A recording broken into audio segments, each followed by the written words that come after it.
আসসালামু আলাইকুম এভরিওয়ান। আমরা আজকে গণিত বিষয়ের রিপোর্ট কার্ড কীভাবে তৈরি করব সেই বিষয়ে বিস্তারিত জানব। রিপোর্ট কার্ডের ফরম্যাটটা দেখার আগে আমরা যে বিষয়টি জানব সেটি হচ্ছে খুব মজার বিষয়। রিপোর্ট কার্ডে কোনো বিষয়েরই পিআই উল্লেখ করা থাকবে না। আমরা কিন্তু অর্ধবার্ষিক মূল্যায়নের মতোই ট্রান্সক্রিপ্টটা তৈরি করব, সব কিছুই ঠিকঠাক মতো তৈরি করব, বাট একটা জিনিস শুধু চেঞ্জ হয়েছে, সেটা হচ্ছে আমরা যে ত্রিভুজ, বৃত্ত, চতুর্ভুজ দিয়েছিলাম সেটা এখন আর দিব না, সেই জায়গার পরিবর্তে আমরা টিক চিহ্ন দিব। আচ্ছা, এটা তো আমরা জানতে পারলাম যে প্রত্যেকটা সাবজেক্টের ক্ষেত্রেই সেম, রিপোর্ট কার্ডে কোনো বিষয়ের পিআই উল্লেখ করা থাকবে না। আচ্ছা, এবার আমরা রিপোর্ট কার্ডটা একটু দেখে আসব। রিপোর্ট কার্ডটি দেখার আগে পরিশিষ্ট 3 এই বিষয়টি নিয়ে একটু কথা বলতে চাই। এই যে এটা হচ্ছে আমাদের এবার বাৎসরিকের ট্রান্সক্রিপ্টের ফরম্যাট।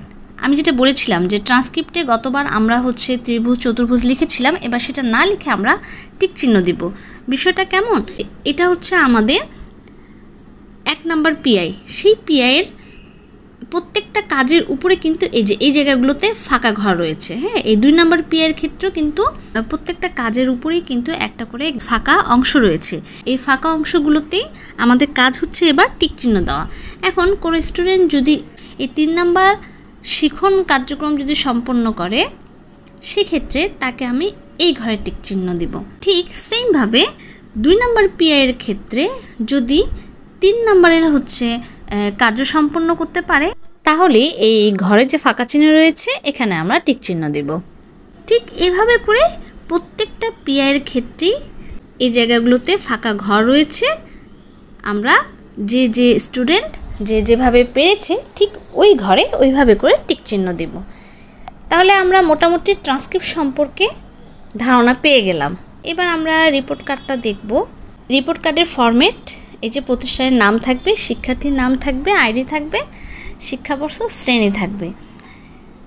আমরা যেহেতু গণিত নিয়ে আলোচনা করছি, তো আমি হচ্ছে গণিতের ফরম্যাটটাই দেখাচ্ছি। এই যে এই পুরোটাই হচ্ছে গণিতের ফরম্যাট। গণিতে কিন্তু এই 5টি প্ল্যাটফর্ম রয়েছে। এই 5টা প্ল্যাটফর্মের কিন্তু অনেকগুলো পিআই আছে। এখন আমাদের ভাবার বিষয় হচ্ছে এই যে বক্সগুলো রয়েছে, এই বক্সগুলি আমরা কিভাবে ফিল আপ করব গণিতের ক্ষেত্রে। আজকে আমি সম্পূর্ণ হাতে কলমে আপনাদেরকে বুঝিয়ে দেওয়ার চেষ্টা করব। অবশ্যই আমার সাথে থাকবেন এবং ধৈর্য সহকারে মনোযোগ দিয়ে ভিডিওটি দেখতে হবে। যদি প্রয়োজন মনে হয় অবশ্যই ভিডিওটি বেশি বেশি করে শেয়ার করে সবাইকে দেখার সুযোগ করে দিবেন। এই বক্সগুলো ফিল আপ করার আগে আমাদেরকে এই মানগুলো সম্পর্কে জানতে হবে খুব ভালোভাবে।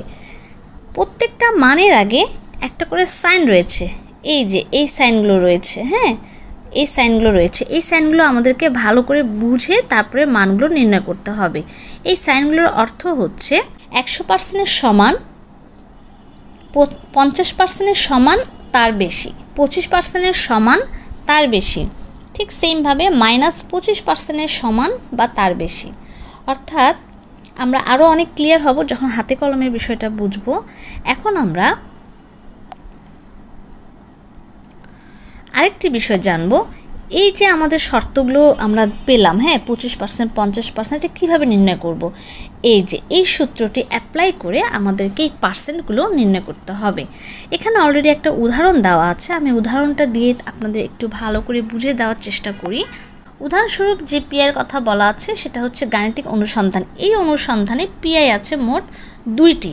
এখন কোনো শিক্ষার্থী, তাহলে মোট পিআইয়ের সংখ্যা আমরা পেলাম 2টি। এখন কোনো শিক্ষার্থী যদি 2টি পিআইয়ের মধ্যে একটিতে সর্বোচ্চ পায় এবং একটিতে সর্বনিম্ন পায়, তাহলে সূত্র হচ্ছে অর্জিত সর্বোচ্চ পর্যায়ের পিআই এবং অর্জিত সর্বনিম্ন পর্যায়ের পিআই। তাহলে বিষয়টা কি দাঁড়ালো? এখানে সুন্দর করে সমাধান দেওয়া আছে, আমাদেরকে একটু বুঝতে হবে। এই যে সূত্রটা 1 - 1 ভাগ 2, এখানে 2 বলতে মোট পিআইকে বোঝাচ্ছে, 1 বলতে সর্বোচ্চ যে পর্যায়ে পিআই পেয়েছে সেটা একটি, এই জন্য 1, সর্বনিম্ন পর্যায়ে পিআইও পেয়েছে একটি, এই জন্য 1। এটা বিয়োগ করে এবং 100% গুণ করলে আসবে 0%।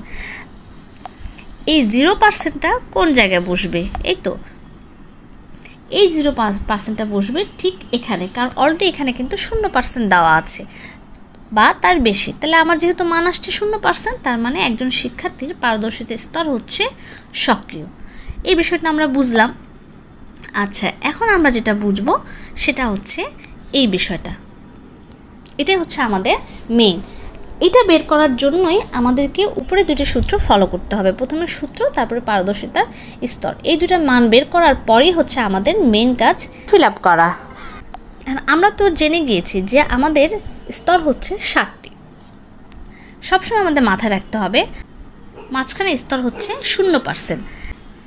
ঠিক সেমভাবে লেফটে গেলে মাইনাস শুরু হবে, তাহলে এটা হচ্ছে -25%।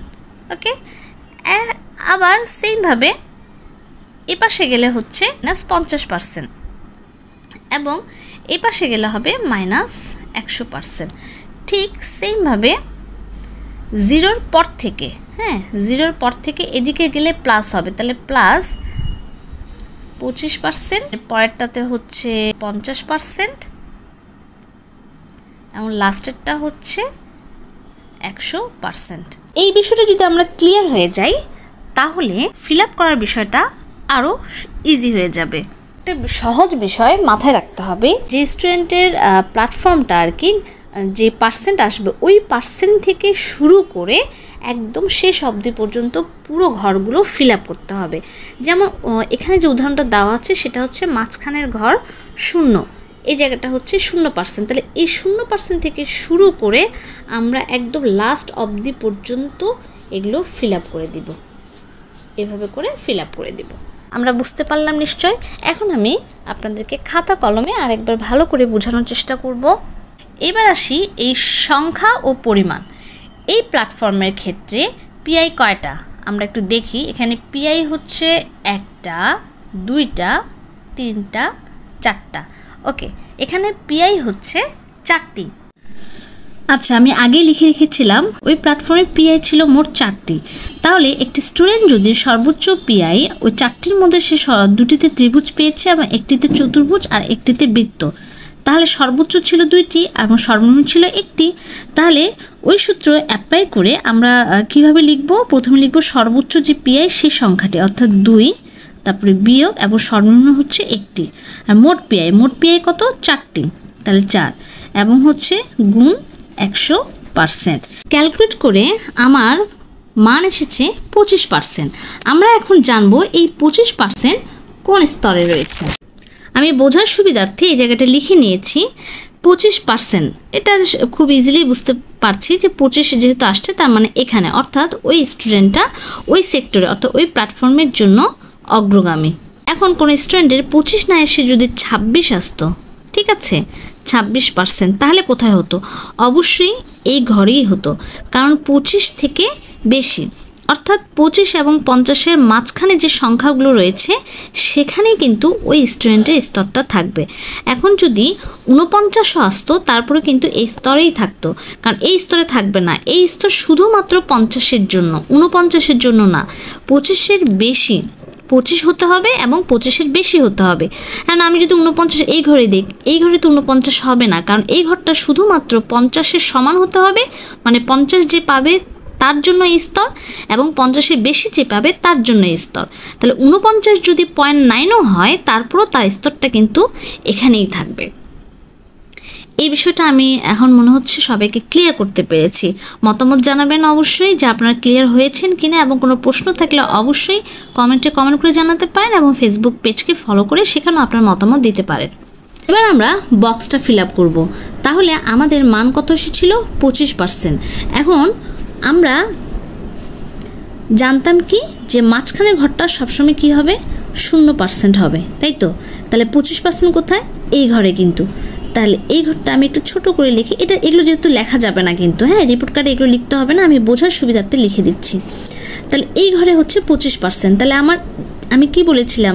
যেই মানটা আসবে ওই মানের ঘর থেকে শুরু করে একদম লাস্ট অবধি পর্যন্ত আমাদের হচ্ছে ঘরগুলো ফিল আপ করতে হবে। আমি কিন্তু 50-এর ঘর নিতে পারবো না, কারণ আমার এসেছে 25%। তাহলে 25%-এর ঘর থেকে সবগুলো হচ্ছে আমরা কি করব? ফিল আপ করে দিব। এইভাবে করে হচ্ছে ফিল আপ করব।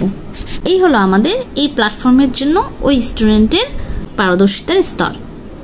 এবার আমরা আরেকটি হচ্ছে প্ল্যাটফর্ম নিয়ে কাজ করব, জ্যামিতিক আকৃতি। জ্যামিতিক আকৃতিতে মোট একটি পিআই। তাহলে এখন আমরা কি করব? আচ্ছা, চলেন আমরা হাতে কলমে বিষয়টি বোঝার চেষ্টা করি। আমি এখানে আগে লিখে রেখেছিলাম জ্যামিতিক আকৃতিতে মোট পিআই হচ্ছে একটি। এখন কোনো স্টুডেন্ট যদি সর্বোচ্চ পিআই হয়, অর্থাৎ একটাই যেহেতু পিআই সে পেলই শুধু ত্রিভুজ, তাহলে স্তরটা কি হবে? 1 বিয়োগ এখানে কিছুই নাই, তার মানে 0। তাহলে ক্যালকুলেট করে আমার মান আসছে 100%। 100%, তাহলে আমরা বুঝতেই পারছি সেই স্টুডেন্টের স্তর হচ্ছে একদম 1 নম্বরে। এই যে 100%-এর সমান, অর্থাৎ একদম 100%, তার মানে সেই স্টুডেন্টের স্তর হলো 1 নম্বর অনন্য। বক্সটা কিভাবে ফিল আপ করবো? +100%, তার মানে এখানে 100%, তাহলে হচ্ছে পুরো বক্সটাই আমাদেরকে ফিল আপ করতে হবে। ওকে, বিষয়টা ক্লিয়ার হলাম। আমি যদি আরেকটি উদাহরণ দিই, মোট পিআই তো একটি, যদি সর্বোচ্চ কোনো পিআই না থাকে, অর্থাৎ 2 নম্বর উদাহরণ দিয়ে বলি, সর্বোচ্চ পিআই যদি 0 হয়, অর্থাৎ সর্বোচ্চ কোনো পিআই সে পায় নাই, সর্বনিম্ন একটি পিআই পেয়েছে, এটা হচ্ছে চতুর্ভুজ একটি, সেক্ষেত্রে তার মান কত আসবে? চলো আমরা একটু ক্যালকুলেট করি। হ্যাঁ, আমি এত কিছু লিখছি না, ডাইরেক্ট ক্যালকুলেট করছি। তার হচ্ছে সর্বোচ্চ যেহেতু কোনো পিআই নেই, তার মানে এই জায়গাটাতে সে 0 পেল, এবং এখানে হচ্ছে সর্বনিম্ন সে একটি চতুর্ভুজ পেয়েছে, তাই এখানে 1। তাহলে মোট পিআই আমাদের একটি, এটা দিয়ে আমরা ক্যালকুলেট করে আমাদের মান আসছে -100%। তাহলে মাইনাস যে 100% এলো, আমরা সহজভাবে বুঝতে পারছি ওই স্টুডেন্টের স্তর হচ্ছে প্রারম্ভিক 7 নম্বরে অবস্থান করছে। এখন তাহলে বক্সটা কিভাবে ফিল আপ করব?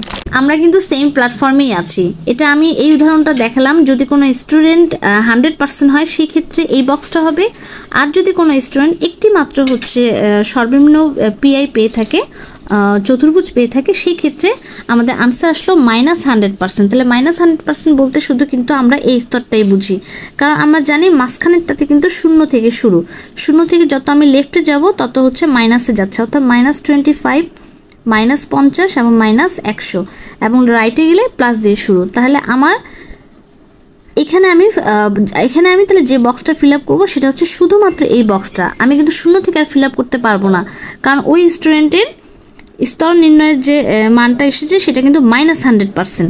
তাহলে বিষয়টা আমি তাহলে কোথায় ফিল আপ করবো? শুধুমাত্র এই ঘরটাই আমি কিন্তু ফিল আপ করবো, অন্য কোনো ঘর কিন্তু ফিল আপ করতে পারবো না। আশা করছি আপনারা সবাই বুঝতে পারছেন। আমি একদম হাতে কলমে সহজ করে বোঝানোর চেষ্টা করছি। সেম গাণিতিক সম্পর্কের ক্ষেত্রেও কিন্তু পিআই হচ্ছে 1টা, 2টা, 3টা। এখানেও সেম সূত্র অ্যাপ্লাই করে, সেম প্রসেস ফলো করে আমাদেরকে হচ্ছে স্তরটি নির্ণয় করতে হবে, এবং সম্ভাব্য বিশ্লেষণ, এখানেও পিআই কিন্তু 2টো। তো এইভাবেই আমাদেরকে রিপোর্ট কার্ডগুলো তৈরি করতে হবে। আর এই ছকটা সম্পর্কে তো আমরা জানি, এটা নিয়ে আর আমি বিস্তারিত আলোচনা করছি না। আর এটা তো আমি আগেই বলে ফেলেছি ট্রান্সক্রিপ্টের ফরম্যাটটা কেমন হবে। এবার আচরণিক নির্দেশক, এটা সম্পর্কেও আমাদের জানা আছে। তো এভাবে করে প্রত্যেকটা স্টুডেন্টের কাছে প্রত্যেকটা প্ল্যাটফর্মের জন্য স্তরগুলো নির্ণয় করে তাদের কাছে পৌঁছাতে হবে। তো আজকের মতো এখানে শেষ করছি। অবশ্যই ভিডিওটি বেশি বেশি করে শেয়ার করবেন, লাইক কমেন্ট করতে ভুলবেন না। সাথে থাকার জন্য ধন্যবাদ।